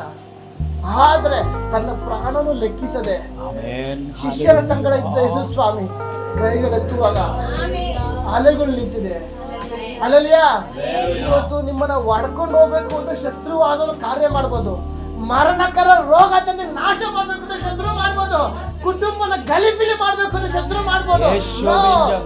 ಸಂಗಡ ಈ ಭೂಮಿ ಆಕಾಶ ಉಂಟು ಮಾಡೋ ದೇವರಿದ್ದಾರೆ. ಅದಕ್ಕಾಗಿ ನೀನು ದೇವರು ಸಹಜವಾಗಿ ಪ್ರೀತಿ ಮಾಡಲ್ಲ, ಪೂರ್ಣ ಮನಸ್ಸಿನ ದೇವರು ಪ್ರೀತಿ ಮಾಡ್ತಾ ಇದ್ದಾರೆ. ಯೇಸುವಿನ ನಾಮದಲ್ಲಿ ಮನುಷ್ಯರು ಪ್ರೀತಿ ಮಾಡುತ್ತಾ ದೇವರು ನಮ್ಮನ್ನ ಪ್ರೀತಿ ಮಾಡ್ತಾರೆ. ತಂದೆ ದೇವರು ಮನುಷ್ಯರು ನಮ್ಮ ಹತ್ರ ಒಂದು ಸ್ವಲ್ಪ ದಿವಸ ಜೋಬ್ ಚೆನ್ನಾಗಿದ್ದಾಗ ಮಾತ್ರ ಮನುಷ್ಯರು ಬಂದ ಜೋಬ್ ಖಾಲಿ ಆಗಿದಷ್ಟೇ ಮನುಷ್ಯ ಹಂಗೆ ಅವರ ಸ್ವಭಾವ ಚೇಂಜಸ್ ಆಗುತ್ತೆ. ನಿಮ್ಮ ಹತ್ರ ಇವತ್ತು ಜೋಬ್ ತುಂಬಿರ್ಬೋದು, ಜೋಬ್ ಖಾಲಿ ಇರ್ಬೋದು, ಮನೆಯಲ್ಲಿ ದವಸದಾನ ಇರ್ಬೋದು, ಇಲ್ಲದೆ ಇರ್ಬೋದು, ಕುಟುಂಬದಲ್ಲಿ ಸಮಾಧಾನ ಇರ್ಬೋದು, ಸಮಾಧಾನ ಇಲ್ಲದೆ ಇರ್ಬೋದು. ಹಲ್ಲೆಲೂಯಾ. ಇವತ್ತು ನಮಗೆ ಬಿಡುಗಡೆ ಇಲ್ಲದೆ ಇರ್ಬೋದು, ಬಿಡುಗಡೆ ಕೊಟ್ಟಿರ್ಬೋದು. ನಾವು ಮಧ್ಯದಲ್ಲಿ ಯೇಸು ಸ್ವಾಮಿ ಇದ್ದಾರೆ. ನಾವು ಅನ್ಕೋತೀವಿ, ದೇವ್ರೇ ನಾನು ಅಂತ ತಪ್ಪು ಮಾಡಿದೆ, ದೇವ್ರೇ ನಾನು ಇಂಥ ತಪ್ಪು ಮಾಡಿದೆ. ಯಾಕಂದ್ರೆ ದೇವ್ರ ವಾಕ್ಯ ಇಟ್ಟೆ, ಮೂರ್ಖ ಅಂದ್ರೆ ಅಗ್ನಿ ನರಕ ಅಂತ ನೋಡಿ ಬರೆದಿರುವಾಗ ಚಿಕ್ಕ ಚಿಕ್ಕ ತಪ್ಪು ನಾವು ನೋಡುವಾಗ, ದೇವ್ರೇ ನಾನು ಹೆಂಗಪ್ಪ ಬರಲಿ ಯೇಸು ಸ್ವಾಮಿ ಹತ್ರ, ಹೆಂಗೆ ಪ್ರಾರ್ಥನೆ ಮಾಡಲಿ. ದೇವ್ರ ವಾಕ್ಯ ಇಟ್ಟೆ, ದೇವರ ಸನ್ನಿಧಿಯಲ್ಲಿ ತನ್ನ ತಪ್ಪು ಪಾಪಗಳನ್ನು ಒಪ್ಪಿಕೊಂಡು ಅರ್ಕೆ ಮಾಡಿ ಬಿಟ್ಟು ಬಿಡೋದು ಕ್ಷಮೆ. ಇದುವರೆಗೂ ನಾವು ಎಷ್ಟೋ ತಪ್ಪು ಮಾಡಿರ್ಬೋದು, ಕೆಟ್ಟದಾಗ ಮಾತಾಡಿರ್ಬೋದು, ಹಲ್ಲೆಲೂಯಾ. ಒಬ್ಬರ ಮನಸ್ಸು ಹೊಡೆದೋದ್ರ ಮಾತಾಡಿರ್ಬೋದು, ಹೃದಯ ಹೊಡೆದವ್ರ ದುಡುಕಿ ಮಾತಾಡೋದು, ಕೋಪದಲ್ಲಿ ದುಡುಕಿ ಮಾತಾಡಿರ್ಬೋದು. ಕೋಪದಲ್ಲಿ ಕುಯ್ದ ಮಗು ಮತ್ತೆ ಬರೋದಿಲ್ಲ. ಅದಕ್ಕಾಗಿ ನಾವು ಇದನ್ನ, ನನ್ನ ತಂದೆ ದೇವರು ಸದಾ ಕೋಪಿಸುವ ದೇವರಲ್ಲ, ಹಲ್ಲೆಲೂಯಾ. ಆತನ ಕನಿಕರವುಳ್ಳ ದೇವರು, ಪ್ರೀತಿ ಮಾಡುವ ದೇವರು. ಅದಕ್ಕಾಗಿ ನಾವು ಅನ್ಕೊಂಡು ದೇವ್ರೆ, ನಾನು ಅಂತಹ ಸಂದರ್ಭದಲ್ಲಿ ಎಲ್ಲರೂ ಕೈ ಬಿಟ್ಟಂತ ಪರಿಸ್ಥಿತಿಯಲ್ಲಿ, ಡಾಕ್ಟರ್ಗಳು ಆಗಲ್ಲ ಅನ್ನೋ ಪರಿಸ್ಥಿತಿಯಲ್ಲಿ, ಹಲ್ಲೆಲೂಯಾ, ಬಂಧು ಮಿತ್ರರು ನನ್ನ ಕೈಲಿ ಆಯ್ತಿಲ್ಲ ಅನ್ನೋ ಹೇಳುವಂತ ಪರಿಸ್ಥಿತಿಯಲ್ಲಿ, ಹಲ್ಲೆಲೂಯಾ, ಜನಗಳು 108 ಮಾತಾಡುವಂತ ಸಂದರ್ಭದಲ್ಲಿ ಈಗೋ ಇದ್ದೇನೆ, ಇಂದು ಏನೆಂದು ಜೀವಿಸುವ ದೇವರು ನನ್ನ ಕರೆದಿರುವಾಗ ನಾವು ದೇವರ ದೃಷ್ಟಿಯಲ್ಲಿ ಧನ್ಯರು. ಇಲ್ಲಿ ಯಾರು ನಿಮ್ಗೆ ಅಷ್ಟು ಹಂಗೆ ಹಿಂಗೆ ಕೆಲವ್ರು ಏನ್ ಮಾಡ್ತಾರೆ, ಚರ್ಚ್ಗೆ ಹೋದ ತಕ್ಷಣ ನೀವು ಕನ್ವರ್ಟ್ ಆಗ್ಬೇಕು, ಹಂಗಾಗಬೇಕು. ನೋ, ಇಲ್ಲಿ ಮಾನಸಾಂತರ ಆಗುತ್ತೆ, ಪರಿವರ್ತನೆ ಆಗುತ್ತೆ. ನಾನು ದೇವ್ರ ಬರೋದಕ್ಕಿಂತ ಮುಂಚೆ ಕುಡಿತಿದ್ದೆ, ಸಿಗರೇಟ್ ಸೇರ್ತಿದ್ದೆ, ಹೊಡೆದಾಡ್ತಿದ್ದೆ, ಪರ್ದ ಪೊರ್ಕಿ ತರ ಇದ್ದೆ. ಯಾವಾಗ ಯೇಸು ಸ್ವಾಮಿ ಬಂದು ನನ್ನ ಜೀವಿತದಲ್ಲಿ ಒಂದು ಬದಲಾವಣೆ ಆಯ್ತು, ಆಮೆನ್. ನನ್ನ ಕುಟುಂಬದಲ್ಲಿ ಸಮಾಧಾನ ಆಯ್ತು, ನನ್ನ ಮಾತುಗಳೊಂದು ಮಾರ್ಪಟ್ಟುಂಟಾಯ್ತು, ನನ್ನ ಜೀವಿತಕ್ಕೊಂದು ಮಾರ್ಪಟ್ಟುಂಟಾಯ್ತು. ಆಮೆನ್. ಇದಕ್ಕಿಂತ ಮುಂಚೆ ಏನಾಗ್ತಿದೆ, ಯೇಸು ಸ್ವಾಮಿ ಹತ್ರ ಬರೋಕ್ಕಿಂತ ಮುಂಚೆ ಬರೀ ಕುಡಿಯೋದು ಪಡೆಯೋದು ಕೊರ್ಕುಡಿ ಜನ ಸೇರ್ಕೊಂಡು ಜೈಲಿಗೆ ಹೋಗಿ ಬಂದಿದ್ದೀನಿ, ಇನ್ನ ಅವರಪ್ಪ ಪರ್ಮನೆಂಟ್ ಜೇಸಿಗೆ ಹೋಗ್ಬೇಕಾಯ್ತು ಅಂತ ಪರಿಸ್ಥಿತಿ ಸಹ ದೇವ್ರು ನನ್ನ ನಡೆಸಿದ್ರಲ್ವಾ. ಆಮೆನ್. ಎಲ್ಲಿ ಗಲಾಟೆ ಅಂದ್ರೆ ಅಲ್ಲಿ ಇರ್ತಿದೆ, ಎಲ್ಲಿ ಹೊಡೆದಾಟ ಅಲ್ಲಿ ಇರ್ತಿದೆ, ಕಾಸು ಕೊಟ್ಟು ಅದು ಸುಪಾರಿ ತಗೊಂಡು ಹೊಡಿತಾರ ಅವ್ರ ಗ್ಯಾಂಗ್ ಅಲ್ಲಿ ಇದ್ದವನು. ಕೇಳ್ಬೇಕು, ಬೈಬಲ್ ಹಿಡ್ಕೊಂಡಿದ್ದೀನಿ, ಒಬ್ರಿಗೂ ಕೈ ಕಾಲು ಮುರಿಬೇಕು ಹೊಡಿಬೇಕು, ಅವ್ರ ಗ್ಯಾಂಗ್ ಅಲ್ಲಿ ಇದ್ದು ಬೈಕ್ಗಳಲ್ಲಿ ಹೊಡೆದಿ ಪಡೆದಿ ಬರ್ತಿದ್ದವನು. ಅಂತ ಜನಗಳ ಮಧ್ಯದಲ್ಲಿ ಇದ್ದವನು ದೇವ್ರು ನನ್ನ ಕರೆದಿದ್ದಾರೆ. ಯೇಸು ಸ್ವಾಮಿ ಯಾರು ಅಂತ ನನಗೆ ಗೊತ್ತಿರಲಿಲ್ಲ. ಅವಾಗ ನಾನು ಹೆಂಗಿದ್ದೆ, ನೀವು ಹತ್ರ ಬರ್ತಾರೆ ಕೂಲಿಲ್ಲ, ಇಲ್ಲಿ ಗಂಟ ಬಿಟ್ಕೊಂಡು ಹಿಂಗೆಲ್ಲ ಮಂತ್ರ ಮಾಡ್ಕೊಂಡು ಆ ಥರ ಇದ್ದವನು. ನಂಗೆ ಯೇಸು ಸ್ವಾಮಿ ಯಾರು ಅಂತ ನನಗೆ ಗೊತ್ತಿರಲಿಲ್ಲ, ಆ ಪದನೇ ಕೇಳಿರ್ಲಿಲ್ಲ. ಇಷ್ಟ ಪ್ರಕಾರ ಜೀವನ ಮಾಡ್ತಿದ್ದೆ, ಅನ್ನಿಷ್ಟ ಯಾರು ನೀನೇನು ಜಾಸ್ತಿ ಮಾತ್ರ BMTC ಆಟ ಆಗ್ಬಿಟ್ಟು ಬಸ್ ಡ್ರೈವರ್ ಹೊಡಿತಿದ್ದೆ, ಆ ಥರ ಪುರ್ಕಿ ಆಗಿತ್ತು ನಾನು. ಅಷ್ಟು ನಾನು ಎಷ್ಟು ಕಚ್ಚಡ ಆಗ್ಬಿಟ್ಟಿದೆ ಅಂದ್ರೆ ನನ್ನ ಹತ್ರ ಬಂದು ಜನಗಳು ಮಾತಾಡಕ್ಕೂ ಬೇಕು, ಇವನೇನಪ್ಪ ಇಷ್ಟು ಪೊರ್ಕಿ ಚಪ್ಪರ್ ಅವನೇ ಅಂತ ನನ್ನನ್ನು ಆಡ್ಕೊಳೋರು. ಇವತ್ತು ಮಾತಾಡೋರ ಮಧ್ಯದಲ್ಲಿ ದೇವ್ರು ತಲೆ ಎತ್ತಿ ನಿಲ್ಲಿಸಿದ್ದಾರೆ, ಕೃಪೆ ಆಗಿದೆ, ಆತನನ್ನ ಪ್ರೀತಿ ಮಾಡಿದ್ದಾರೆ. ಕಷ್ಟಗಳಿರ್ಬೋದು, ಆ ಕಷ್ಟಗಳು ಸಹಿಸಿಕೊಂಡು ಧನ್ಯನು. ನಿನಗೆ ಕಷ್ಟ ಇದೆ ಅಂದ್ರೆ ದೇವ್ರು ನಿನ್ನ ಪ್ರೀತಿ ಮಾಡ್ತಾ ಇದ್ದಾರೆ.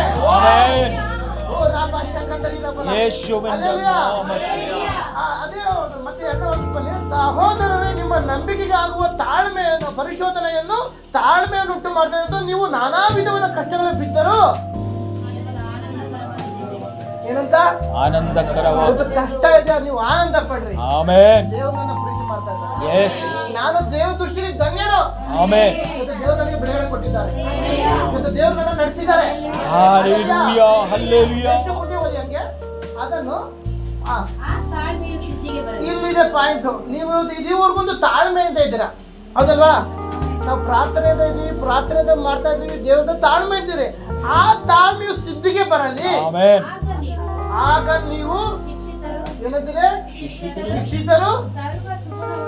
ವಾವ್, ಯಾವ ಸರ್ವ ಸುಗುಣವುಳ್ಳವರು. ಡಾಕ್ಟರ್ ಆಗಲ್ಲ ಅಷ್ಟೇ ಅಂತ ಹೇಳ್ಬೋದು, ಸರ್ವ ಸುಗುಣವುಳ್ಳವರು. ಆರೋಗ್ಯದಲ್ಲಿ ಬದಲಾವಣೆ ಕೊಡುವಂತ ನಿನ್ನ ಸಂಗಡ ಇದ್ದಾನೆ, ನಿನ್ನ ಕುಟುಂಬದಲ್ಲಿ ಬದಲಾವಣೆ ಕೊಡುವಂತ, ನಿನ್ನ ಆತ್ಮಿಕ ಜೀವಿತವನ್ನು ಬದಲಾವಣೆ ಕೊಡುವಂತ ನಿನ್ನ ಸಂಗಡ ಇದ್ದಾನೆ.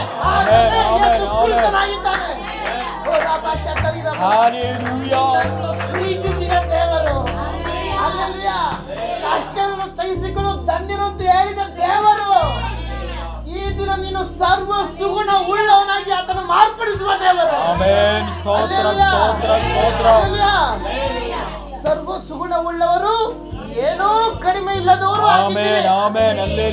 ಈ ವಾಕ್ಯ ಓದುವಾಗ ಒಂದು ಸಂತೋಷ, ವಾಕ್ಯ ಓದುವಾಗ ದೇವರ ಪ್ರಸನ್ನ ಎಂಟರ್ ಆಗ್ತಾ ಇದೆ. Glory to Jesus. ನಾವು ಅನ್ಕೊಂಬೋದು, ದೇವರೇ ನಾವು ಈ ವೇಳೆಯಲ್ಲಿ ನಾವು ಪ್ರಾರ್ಥನೆಗೆ ಬಂದಿದ್ದೇವೆ, ಒಬ್ಬೊಬ್ರು ಒಂದು ಹೃದಯದಲ್ಲಿ ಒಂದೊಂದು ವಿಷಯ ಇಟ್ಟುಕೊಂಡು ಬಂದಿರ್ತೀವಿ. ಬೇರೆ ನನ್ನ ಕುಟುಂಬದ ವಿಷಯ ಹೆಂಗಾಗಬೇಕು, ನಮ್ಮ ಮಕ್ಕಳ ವಿಷಯ ಹೆಂಗಾಗಬೇಕು. ನಾವೇನ್ ಮಾಡ್ತೀವಿ, ಮಾನಸಿಕವಾಗಿ ನಾವೇನೇ ಮಾಡಕ್ಕೋದು ವ್ಯರ್ಥ. ದೇವ್ರು ನಮ್ಮ ಸಂಕಟ ಇರುವಾಗ ದೇವ್ರು ನಡೆಸ್ತಾರೆ. ಅಲ್ಲೆಲ್ಲಿಯಾ ಅಲ್ಲೆಲ್ಲಿಯಾ ಪ್ರಾರ್ಥನೆ ಪ್ರಯತ್ನ.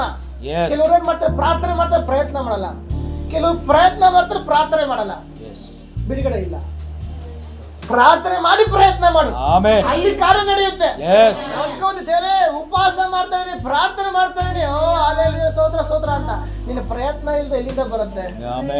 ಅಲ್ಲೆಲ್ಲಿಯಾ ನಾವು ಅನ್ಕೋತೀವಿ, ದೇವರೇ ನನಗೆ ಓದಾಡ್ ನಡೆಯೋಕ್ಕಾಗಲ್ಲ, ಕುತ್ಕೊಳಕ್ಕಾಗಲ್ಲ, ಒಬ್ರು ಹೊಟ್ಟೆಯಲ್ಲಿ ನೋವಿದೆ, ಅನಾರೋಗ್ಯ ಇದೆ, ನನಗೆ ಯಾರನ್ನೊಬ್ರು ಎಬ್ಬರಿಸಿದ್ರು ಸಾಕು. ನಾನು ಕಳೆದಿಂದ ಹೇಳಿದ್ದೆ, ಒಂದು ಕೋಳಿ ನಿಮಗೆಲ್ಲ ಉದಾಹರಣೆ ಹೇಳಿದ್ರೆ ಗೊತ್ತಿದೆ, ಎಲ್ಲ ಸಹಜವಾಗಿ ಗೊತ್ತಿದೆ. ಕಾಲಿಗೆ ಏನು ಮಾಡ್ತಾರೆ, ಒಬ್ಬ ಓನರು ಆ ಕೋಳಿನ ಕಾಲನ್ನ ಕಟ್ಟಿಬಿಟ್ಟಿರ್ತಾನೆ. ಕಾಲನ್ನ ಕಟ್ಟಿ ಮರಕ್ಕೆ ಗಿಡಕ್ಕೆ ಕಟ್ಟಾಕೊಂಡು ಸಾಕಿರ್ತಾನೆ. ಪ್ರತಿನಿತ್ಯ ಅದಕ್ಕೆ ಏನು ಮಾಡ್ತಾನೆ, ಗಿಡ ಅದು ಊಟ ಹಾಕ್ತಾ ಇರ್ತಾನೆ, ದವಸ ಧಾನ್ಯಗಳು ಹಾಕೊಂಡು ಕೋಳಿಗೆ ಗೊಬ್ಬರ ಹಾಕಿ ಕಾಯ್ತಾ ಇರ್ತಾನೆ. ಹೌದಲ್ವಾ? ಇಲ್ಲೇ ಇದ್ದೀರಾ? ಆ ಕೋಳಿಗೆ ಏನು ಮಾಡಿದ್ರೆ ಕಾಲು ಕಟ್ಟಿದ್ದಾನೆ. ಕಾಲು ಕಟ್ಬಿಟ್ಟು ಗಿಡದ ಇಲ್ಲಿ ಹೊಡೋಗ್ಬಿಡ್ತಾನೆ. ಏನು ಮಾಡ್ತಾನೆ, ಕಾಲು ಕಟ್ಬಿಟ್ಟು ಗಿಡದ ಹತ್ರ ಇಟ್ಕೊಂಡಿದ್ದಾನೆ. ಸ್ವಲ್ಪ ಸಮಯ ಆದಮೇಲೆ ಆ ಕಾಲನ್ನ ಬಿಚ್ತಾನೆ. ಓನರ್ ಬಿಚ್ಬಿಟ್ಟು ಮಂಕ್ರಿಯಲ್ಲಿ ತೆಗಿತಾನೆ. ಆ ಕೋಳಿ ಏನು ಮಾಡ್ತದೆ, ಎತ್ತು ಅಂತ ಎಗ್ರು ಹಾಗೆ ಕುತ್ಕೊಳ್ಳುತ್ತೆ. ಎತ್ತು ಅಂತ ಓನರ್ ಬಿಡ್ತಾನೆ, ಎಗ್ರು ಕುತ್ಕೊಳ್ಳುತ್ತೆ.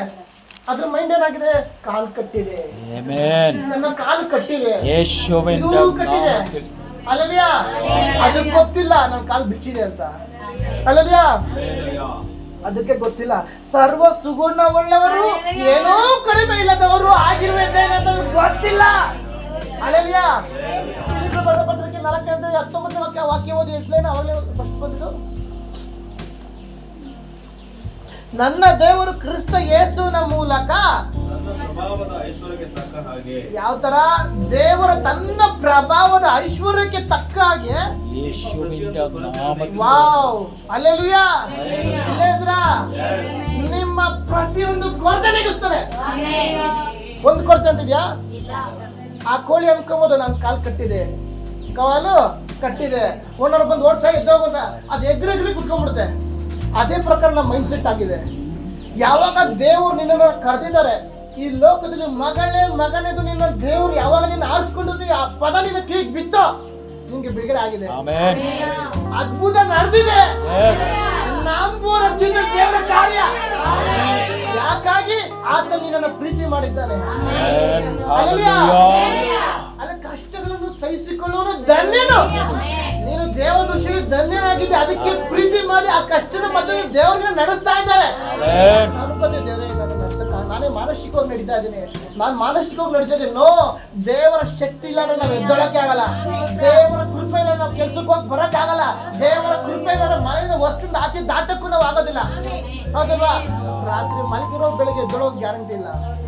ಆದ್ರೆ ಆತನ ನಮ್ಮನ್ನ ಪ್ರೀತಿಸಿದ ಕಾರಣದಿಂದ ನಾವು ಇದನ್ನು ಜೀವಿಸಿದ್ದೇವೆ. ಅಲ್ಲಲ್ಯಾ? ಅಲ್ಲಲ್ಯಾ? ಅದಕ್ಕಾಗಿ ಆತ ನಮ್ಮನ್ನ ಪ್ರೀತಿ ಮಾಡಿದ ನಾವು ಇದನ್ನ ನಾವೇನ್ ಮಾಡಬೇಕು? ತಾಳ್ಮೆ ನಮ್ಗೆ ಮೇನ್ ಮುಖ್ಯ. ಆ ತಾಳ್ಮೆಯಿಂದ ಇರುವಾಗ ದೇವ್ರ ಕಾರ್ಯ ಮಾಡ್ತಾರೆ. ಅದೇ ಯಾಕೋಬನ ಬರೆದ ಪತ್ರಿಕೆ 5ನೇ ಅಧ್ಯಾಯ 7ನೇ ವಾಕ್ಯ ಬನ್ನಿ. ಸಹೋದರರೇ, ಕರ್ತನು ಪ್ರತ್ಯಕ್ಷನಾಗುವ ತನಕ ದೀರ್ಘ ಶಾಂತಿಯಿಂದಿರಿ. ಇಲ್ಲಿ ವಾಕ್ಯ ಇರ್ತದೆ, ಕರ್ತನು ಪ್ರತ್ಯಕ್ಷ ಆಗುವ ತನಕ ದೀರ್ಘ ಶಾಂತಿಯಿಂದಿರಿ. ಒಂದು ತಾಳ್ಮೆಯಿಂದ ಇರಿ ಅಂದ್ರೆ ನಾವೇನ್ ಮಾಡ್ತೀವಿ? ನೋ, ನಾವು ಬಂದ ತಕ್ಷಣ ಅದ್ಭುತ ಆಗ್ಬಿಡ್ಬೇಕು. ಬಸ್ ಹತ್ತಿದ ತಕ್ಷಣ ಬಸ್ ಹೋಗ್ಬಿಡ್ಬೇಕು. ಟ್ರೈನ್ ಹತ್ತಿದ ತಕ್ಷಣ ಅದ್ರ ಟಿವಿ ತಗೊಂಡು ಹೋಯ್ತಾ ಇರ್ಬೇಕು. ಏನ್ ಮಾಡ್ತಾನೆ? ಇನ್ನ ಟೈಮಿಂಗ್ ಸರಿ ಅಂತ ಟ್ರೈನ್ ಓಡಿಸ್ಕೊಂಡು ಬಂದೆ, ಅಲ್ಲ ಟಿಕೆಟ್ ಚೆಕ್ ಮಾಡ್ದವಂದ್ರೆ ಮಕ್ಕಳು ಇದ್ದಾನೆ. ಕಂಡಕ್ಟರ್, ನಾನು ಟಿಕೆಟ್ ಕೊಟ್ಟಿಲ್ಲ, ಕಾಸು 1000 ರೂಪಾಯಿ ಕೊಟ್ಟಿದ್ದೀನಿ, ಇಲ್ಲಿಂದ ಬೇರೆ ದೇಶಕ್ಕೆ ಬೇರೆ ಬೇಗ ಹೋದ್ರೆ ನೋ, ಆ ಟೈಮ್ ಬರೋ ಗಂಟ ವೆಯ್ಟ್ ಮಾಡು. ಕಂಡಕ್ಟರ್ ಹೇಳ್ತಾನೆ, ವೆಯ್ಟ್ ಮಾಡಪ್ಪ, ಬಸ್ಸಿನ ಟೈಮ್ ಇದೆ. ಕೆಲವ್ರು ಹಂಗೆ ಬಂದ ತಕ್ಷಣ ಕಾರ್ಯ ಆಗ್ಬಿಡ್ಬೇಕು. ಬಂದ ತಕ್ಷಣ ಬೇಗ ಆಗ್ಬಿಟ್ರೆ ಸಾಕು, ಕುಂದೋಡೋಗ್ತೀನಿ. ಅದಕ್ಕಾಗಿ ಕಷ್ಟಗಳನ್ನು ಸಹೋದರರೇ ಕರ್ತನು ಪ್ರತ್ಯಕ್ಷ ಆಗುವ ತನಕ ದೀರ್ಘ ಶಾಂತಿ. ಯೇಸುಸ್ವಾಮಿ ಒಂದು ಉದಾಹರಣೆ, ಪೌಲನು ಆ ಉದಾಹರಣೆ ಕೊಡ್ತಾರೆ. ಏನು ಮುಂದೆ ಗೊತ್ತಿಬೇಕಾ? ವ್ಯವಸಾಯಗಾರನ ನೋಡಿರಿ, ಅವನು ಭೂಮಿಯ ಬೆಲೆಯುಳ್ಳ ಫಲಕ್ಕಾಗಿ ಕಾದಿದ್ದು ಮುಂಗಾರು ಹಿಂಗಾರು ಮಳೆಗಳು ಬರುವ ತನಕ ದೀರ್ಘ ಶಾಂತಿಯಿಂದಿರುವನು. ಯಾವತನ ಒಬ್ಬ ರೈತ ಬೆಳೆ ಬೆಳಿಬೇಕಾದ್ರೆ ಟೇಪ್ ಹಿಡಿದು ಕೂತಿರ್ತಾನ. ಇವತ್ತು ನಾನು ಭತ್ತ ಹಾಕಿನಿ, ಎಷ್ಟು ಮೀಟ್ರ್ ಬೆಳೀತು, ಎಷ್ಟು ಮೀಟ್ರ್ ದಿನ ಟೇಪ್ ಹಾಕೊಂಡು ಕಾಯ್ತಾ ಇರ್ತಾನ. ಆ ರೈತಂಗೆ ಗೊತ್ತು ಅದು ಯಾವ ಕಾಲದಲ್ಲಿ ಬಿಡುಗಡೆ, ಯಾವ ಕಾಲದಲ್ಲಿ ಬೆಳೆ ಫಲ ಕೊಡುತ್ತೆ. ಗಿಡ ಹಾಕಿದ ತಕ್ಷಣ ಫಲ ಕೊಡೋದಿಲ್ಲ. ಇವತ್ತು ನಾವು ಬಂದಿದ್ದೀವಿ ತಾಳ್ಮೆಯಿಂದ ಇರೋಣ. ಅಪ್ಪ ಲೇಟಾಗಿ ಮಾಡಿ ಲೇಟೆಸ್ಟ್ ಆಗಿ ಮಾಡ್ತಾರೆ. ಅಲ್ಲೆಲ್ಲಿಯಾ? ಅಲ್ಲಿ ಅದಕ್ಕೆ ಭಕ್ತನ ಏನ್ ಮಾಡ್ತಾನೆ, ಒಬ್ಬ ವ್ಯವಸಾಯಗಾರನ ಒಂದು ಗಿಡ ಹಾಕ್ತಾ ಇದ್ದಾನೆ ಅಂತಾರೆ. ಆ ವಾಕ್ಯ ಓದೋದು, ವ್ಯವಸಾಯಗಾರನು ವ್ಯವಸಾಯಗಾರನ ನೋಡಿರಿ. ಯಾಕೋಬನ ಎಷ್ಟು ಸ್ಪಷ್ಟವಾಗಿ ಹೇಳ್ತಾರೆ, ಉದಾಹರಣೆ ಕೊಟ್ಟು ವ್ಯವಸಾಯಗಾರನ ನೋಡಿರಿ, ಅವನು ಭೂಮಿಯ ಬೆಲೆಯುಳ್ಳ ಫಲಕ್ಕಾಗಿ ಕಾದಿದ್ದು. ಏನ್ ಮಾಡ್ತಾನೆ? ಭೂಮಿಯ ಬೆಲೆಯುಳ್ಳ ಫಲಕ್ಕಾಗಿ ಕಾಯ್ತಾ ಇದ್ದಾನೆ. ಅವ್ನು ಕಾಯ್ತಾ ಇದ್ದಾನೆ. ಒಂದಿನ ಆಯ್ತು, ಇನ್ನ ಗಿಡ ಬೆಳೆದಿಲ್ಲ, ಟೇಪ್ ಹಾಕ ಮೆಜರ್ಮೆಂಟ್ ಆಗ್ತಾನ. ನಾವು ಈ ತರ ಮೆಜರ್ಮೆಂಟ್ ಮಾಡ್ಬಿಡ್ತೀವಿ. ನಾವು ಯಾವಾಗಪ್ಪ ಬಂದೆ, ಒಂದಿನ ಆಯ್ತು, 2 ದಿನ ಆಯ್ತು, 3 ದಿನ ಆಯ್ತು, ನಮ್ಮ ಜೀವಿತದಲ್ಲಿ ಕೆಲವು ವಿಷಯ ಕ್ರಮೀಕರಣ ಪಡಿಸುವಾಗ ಆಗ್ತದೆ ನಮ್ಮ ಜೀವಿತ ಕಾರ್ಯ ಮಾಡ್ತಾನೆ. ಅಲ್ಲಲ್ಯಾ? ಅವನು ಏನ್ ಮಾಡ್ತಾನೆ? ವ್ಯವಸಾಯಗಾರನ ಫಲ ಹಾಕಿದ್ದಾನೆ, ಅವನು ಗಿಡ ಬೆತ್ತಿದ್ದಾನೆ, ಅವನು ಗೊತ್ತಿದೆ ಯಾವಾಗ ಅದು ಫಲ ಕೊಡುತ್ತೆ ಅಂತ. ಅದು ಸಮಯಕ್ಕೆ ಕೊಡುತ್ತೆ. ಅದಕ್ಕಾಗಿ ನಾವು ಇದನ್ನ ಕಾಯಬೇಕು ಪ್ರಿಯ ದೇವರ ಮಕ್ಕಳೇ. ಅದಕ್ಕಾಗಿ ದೇವರ ಸನ್ನಿಧಿಯಲ್ಲಿ ಕಾಯುವಾಗ ನಮ್ಗೊಂದು ಶಾಂತಿ ಸ್ವಭಾವ ಉಂಟುತ್ತೆ. ಇನ್ನೊಬ್ರು ಏನ್ ಮಾಡ್ತೀವಿ, ಅವ್ರ ಹಂಗಾಗೋಯ್ತು, ಅವ್ರು ಸರಿ ಹೋಗ್ಬಿಟ್ಟು ಒಂದು ಹೊಟ್ಟೆ ಕಿಚ್ಚಿಡ್ಕೊಂಡ್ಬಿಡ್ತೀವಿ. ಅದೊಂದು ವಾಕ್ಯ ಬೇಗ ನೋಡೋಣ. ಕೀರ್ತನೆ 37 7ನೇ ವಾಕ್ಯ.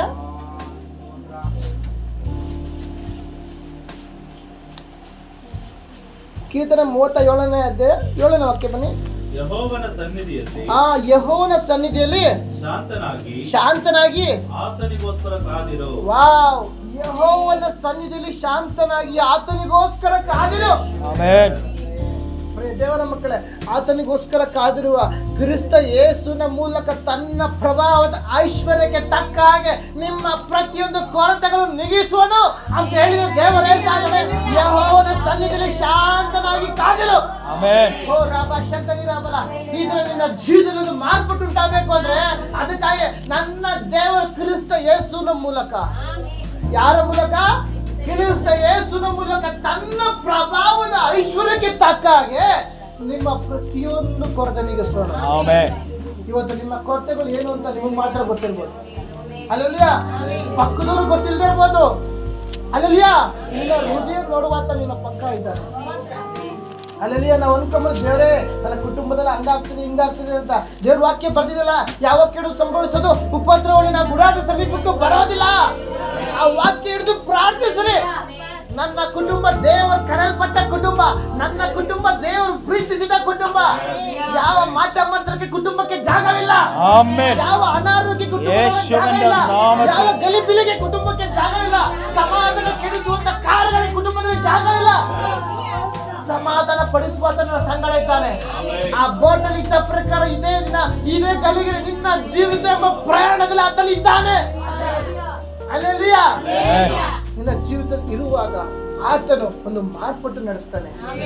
ಅಲ್ಲೆಲ್ಲಿಯ ಶತ್ರುವಾದನು ಸಿಂಹದೋಪಾದಿಯಲ್ಲಿ ಯಾರನ್ನು ನುಂಗಲಿ ಒಂಚಾಕಂಗ್ ಕಾಯ್ತಾ ಇದ್ದಾನೆ. ರೋಡ್ ಬೀದಿಯಲ್ಲಿ ಹೆಂಗನ ನಾವೇನ್ ಮಾಡ್ತೀವಿ, ಒಂದು ಗಂಡ ಹೆಂಡತಿ ಐಕ್ಯತೆ ಇರ್ತೀವಿ.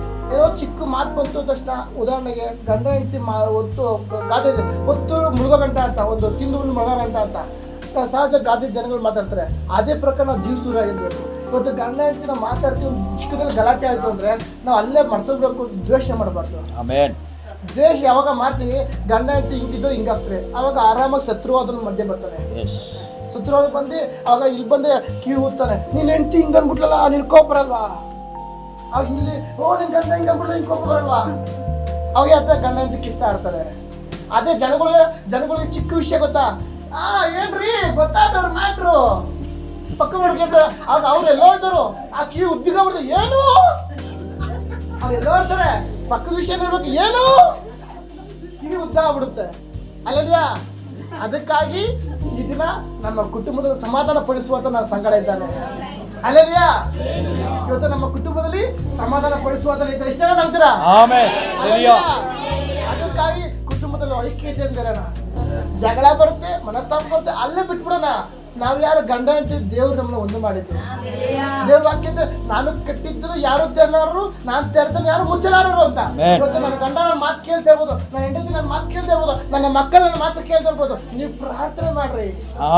ನಿನ್ನ ಪ್ರಾರ್ಥನೆ ಆತನ ಕೇಳುವಾತನಾಗಿದ್ದಾನೆ. ಯಾಕಾಗಿ ಆತ ನಿನ್ನ ಪ್ರೀತಿಸಿ ಕರೆದಿರುವುದು, ತನ್ನ ಪ್ರಾಣವನ್ನು ಕೊಟ್ಟು ನಿನ್ನನ್ನು ಆರಿಸಿಕೊಂಡಿರುವುದು, ಸುರಿಸಿ ಪ್ರೀತಿ ಮಾಡಿದ್ದಾನೆ. Glory to Jesus.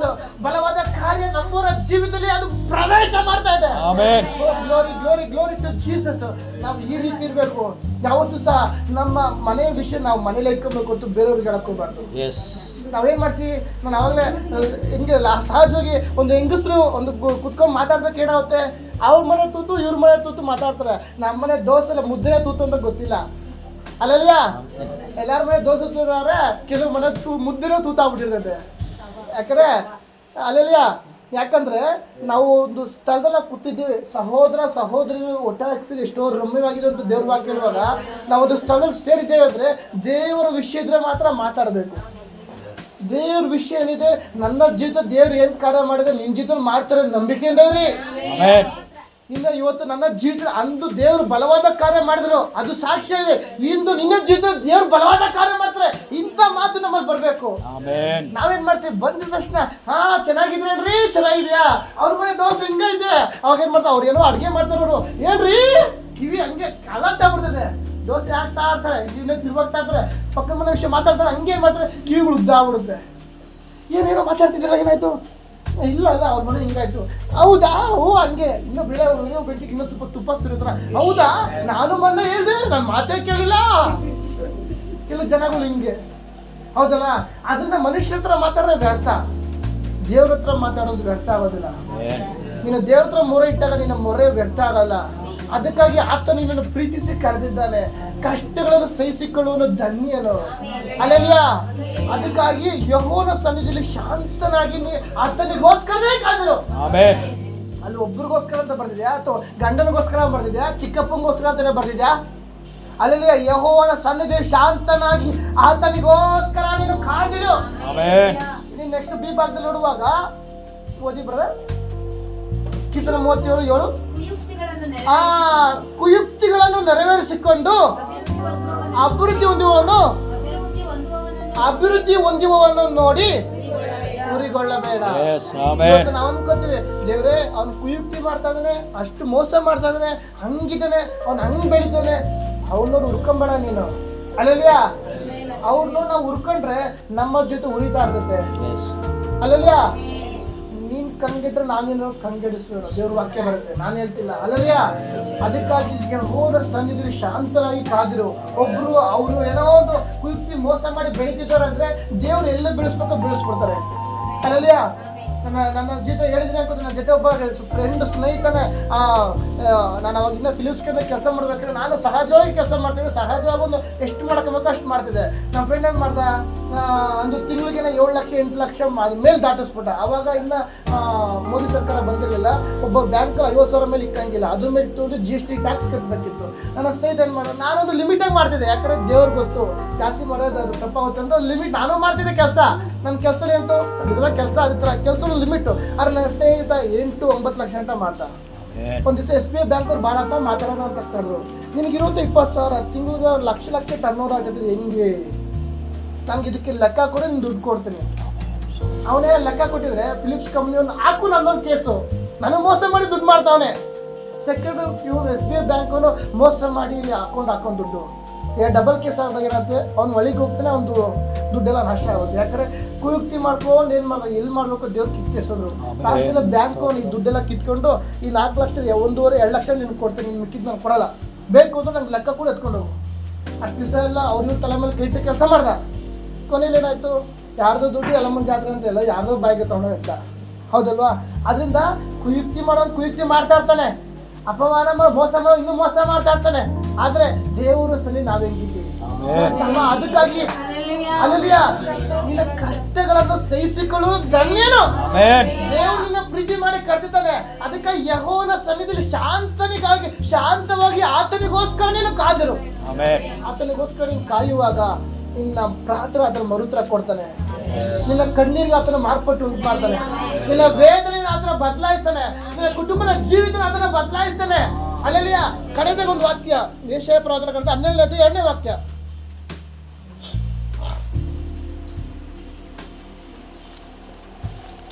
ಯೆಶಾಯ ಪ್ರವಾದನ ಗ್ರಂಥ 12ನೇ ವಾಕ್ಯ. ಈಗೋ ಆಮೇನ್ ಅಲ್ಲೆಲ್ಲಿಯ ಈಗೋ ಯಾರು? ದೇವರೇ ನನಗೆ ರಕ್ಷಣೆ. ನಾನು ಎದರದೆ ಈ ದಿನ ಆ ಒಂದು ಭಯ ಹುಟ್ಟಿಸುವ ಆತ್ಮಗಳು ಬಿಟ್ಟು ಹೋಗ್ತಾ ಇರ್ಬೇಕು. ಯಾವಾಗ ಭಯ ನಮ್ಮಲ್ಲಿ ಬರುತ್ತೋ ನಮ್ಗೇನ್ ಮಾಡ್ತೀವಿ ನಾವು, ಆಗ ಅಯ್ಯೋ ಆಗುತ್ತೋ ಇಲ್ವೋ, ದೇವ್ರು ಮಾಡ್ತಾರೋ ಇಲ್ವೋ, ಆ ಥರ ಒಂದು ಡೌಟ್ ಬಂದ್ಬಿಡುತ್ತೆ. ಭಯ. ಕೆಲವ್ರು ಏನು ಮಾಡ್ತಾರೆ, ನಾನು ಹೇಳ್ದೆ ಮನೆ ಒಳಗೆ ಹೋಗುವಾಗ ಲೈಟ್ ಹಾಕ್ಬೇಕು, ಇಲ್ಲಿ ದೆವ್ವ ಹಿಡ್ಕೊಂಡ್ಬಿಡ್ತೋ. ಏನೋ ಉದಾಹರಣೆ ಸಾಯಂಕಾಲ 6 ಗಂಟೆ 7 ಗಂಟೆ 8 ಗಂಟೆ ಆದ್ರೆ ಸಾಕು, ಎಲ್ಲ ಕೆಲಸ ಮೇಲೆ ಹೊರಡೋದು, ಮನೆ ಲೈಟ್ ಹಾಕಿರಲ್ಲ, ಲೈಟ್ ಹಾಕಕ್ಕೂ ನಡೀತಾ ಇದ್ರು ಕತ್ತಲ್ಲಿ ಹಿಡ್ಕೊಂಡ್ಬಿಟ್ರೆ ಅಂತ. ಅಲ್ಲಲ್ಲಿಯ ಈ ತರ ಒಂದು ಭಯ ಅನೇಕ ಜನರಲ್ಲಿ ಇರ್ತದೆ, ಹೌದಲ್ವಾ? ಈ ದಿನ ಅಲ್ಲಲ್ಲಿಯ ಈಗೋ ದೇವರೇ ನನಗೆ ರಕ್ಷಣೆ. ಅಲ್ಲಲ್ಲಿಯ ನಿನ್ನನ್ನು ಪ್ರೀತಿಸಿದ ದೇವರೇ ನಿನಗೆ ರಕ್ಷಣೆ ಕೊಡುವಾತನಾಗಿದ್ದಾನೆ. ಅಲ್ಲಲ್ಲಿಯ ಆ ತಾಳ್ಮೆ ಕೊಡುವಾತನು ಸರ್ವ ಸುಗುಣ ಉಳ್ಳವನು, ಏನೂ ಕಡಿಮೆ ಇಲ್ಲದವರು ಎಂದು ನೀನು ಆತನೇ ಹೇಳ್ತಾರದು. ನಿನಗೆ ದೇವರೇ ಇದ್ದು ನಿನಗೆ ರಕ್ಷಣೆ. ರಕ್ಷಣೆ ಮಾಡುವಂತ ಮನುಷ್ಯರಿಗೆ ಯಾರ ಕೈಯಲ್ಲಿ ಆಗೋದಿಲ್ಲ. ಈ ಭೂಮಿ ಆಕಾಶದಲ್ಲಿ ಎಲ್ಲಾ ನಾಮಕ್ಕಿಂತ ಮೇಲಾದ ನಾಮ ಯೇಸುವಿನ ನಾಮ. ಆತನ ಯೇಸುವಿನ ನಾಮ ಹೇಳುವಾಗ ಸೈತಾನನಿಗೆ ಭಯ.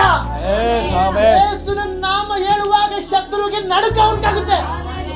ಯೇಸುವಿನ ನಾಮ ಹೇಳುವಾಗ ನಿನ್ನ ಮಾಟ ಮಂತ್ರ ಮಾಡಿರುವಾಗ ಆ ಮಾಟ ಮಂತ್ರಕ್ಕೆ ಅದು ಭಯ ಉಂಟಾಗುತ್ತೆ.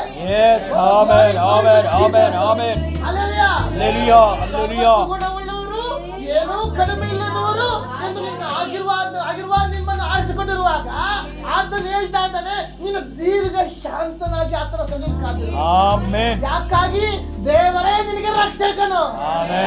ದೇವರೇ ನಿನಗೆ ರಕ್ಷಣೆ ಕೊಡುವಾತನಾಗಿದ್ದಾನೆ, Yes. ದೇವರೇ ನಿನಗೆ ಬಿಡುಗಡೆ ಕೊಡುವಾತನಾಗಿದ್ದಾನೆ, ದೇವರೇ ನಿನ್ನ ಬಂಧದಿಂದ ಹೊರತರುವಾತನಾಗಿದ್ದಾನೆ. ಹಲ್ಲೆಲೂಯಾ. ಅದಕ್ಕಾಗಿ ಇವತ್ತು ನಿಮ್ಮ ಜೀವಿತ ಎಂಬ ಪ್ರಯಾಣದಲ್ಲಿ ಯೇಸು ಸ್ವಾಮಿ ಮಲಗಿರುವುದು ನಾವು ಏನ್ ಮಾಡ್ತೀವಿ, ಮಾನಸಿಕವಾಗಿ ನಾವು ಬೋಟಲ್ಲಿ ಹಂಗೆ ಹಿಂಗೆ ಏನೋ ಹಾಕಿ ತೆಪ್ಪ ಗಿಪ್ಪ ಹಾಕಿ ನಿಲ್ಸಕ್ಕೆ ಪ್ರಯತ್ನ ಮಾಡ್ತಿರೋ, ನಿಲ್ಲಲ್ಲ. ನೋ, ನೀನು ಎಷ್ಟೇ ಪ್ರಯತ್ನ ಪಟ್ಟರು ನಿನ್ನ ಜೀವಿತ ಬದಲಾವಣೆ ಆಗೋದಿಲ್ಲ. ನೀನು ನಿನ್ನ ಜೀವಿತ ಯೇಸು ಸ್ವಾಮಿ ಕೈಗೆ ಒಪ್ಪಿಸುವುದಾದ್ರೆ ಆತನು ಬದಲಾಯಿಸ್ತಾನೆ, ಆತನು ಮಾರ್ಪಡಿಸ್ತಾನೆ, ಆತನು ಬಿಡಿಸ್ತಾನೆ. ವೈದ್ಯರಿಗಿಂತ ಆತನು ಘನ ವೈದ್ಯನ ತಂಡ ದೇವರು, ವೈದ್ಯರಿಂದ ಘನ ವೈದ್ಯನು ಆ ತಂಡ ದೇವರಾಗಿದ್ದಾನೆ. ಡಾಕ್ಟ್ರು ಉಂಟು ಮಾಡಿದ ದೇವರಾಗಿದ್ದಾನೆ, ದೇವ್ರನ್ನ ಡಾಕ್ಟ್ರು ಉಂಟು ಮಾಡಿಲ್ಲ. ದೇವರಿಂದ ಎಲ್ಲ, ಮನುಷ್ಯರಿಂದ ಏನೂ ಆಗಿಲ್ಲ.